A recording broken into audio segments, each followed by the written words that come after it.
Lighting a controlled fire was not always easy. Only 200 years ago, you'd rub a rock on steel to create sparks. Then a stunning discovery that combining certain chemicals can ignite fire. It wasn't long before matches were invented, putting these chemicals on handy little sticks. Well, nothing quite matches that.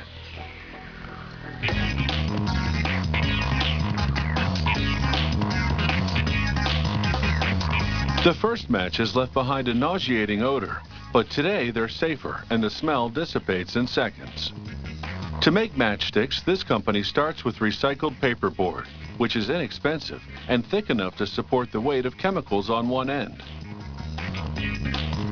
A stamping press partially cuts the paper, creating stems. As we see in this view from inside the machine, a die first cuts the stems, and then a blade slices through the sheet widthwise, making strips of 120 stems each.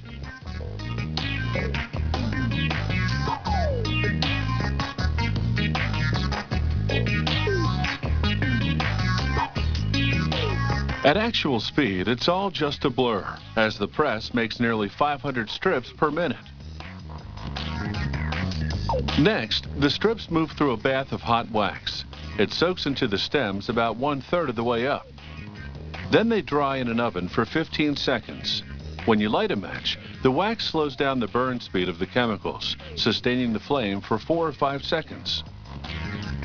Those chemicals are gelatin and silica to bind the chemicals to the stick, potassium chlorate, and animal protein glue for oxidation, sulfur to fuel the flame, and 2 fillers.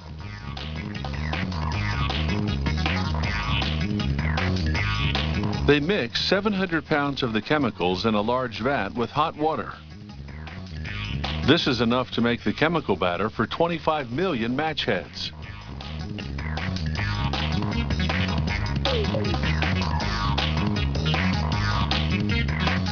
A conveyor runs the matchsticks through the batter to coat their tips.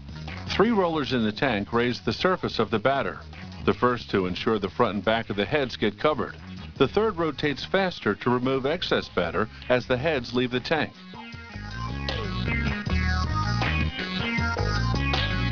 From there, the matchsticks travel about a 1/4 mile while fans air dry them. The factory temperature is a comfortable 72 degrees Fahrenheit, just what's required for the chemicals to dry and harden. These minerals are silica and red phosphorus. Add a little glue and you've got what's called friction, the material in the strip you rub the match against to make the head ignite. To make these striker strips, as they're called, a steel wheel rolls friction onto paper that's moving through a cutting press. This isn't the same paper from which they make the matchsticks. It's a higher quality, non-recycled paper, suitable for color graphics, because many clients order custom printed matchbook covers. Another press with rotary blades slices through the paper, creating segments that are 4.2 inches long. That's the length of an unfolded matchbook.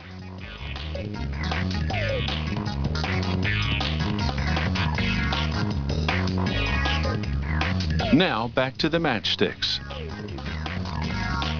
A worker arranges the strips into layers of 2. A conveyor then feeds them into a machine that'll attach them to the matchbook covers.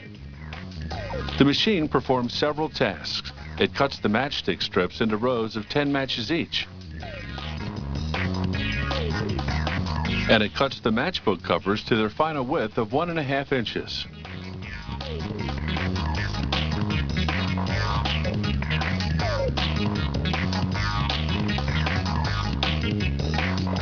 The machine folds the matchbook covers over 2 rows, or 20 matches, then inserts 1 strong staple through all 4 layers.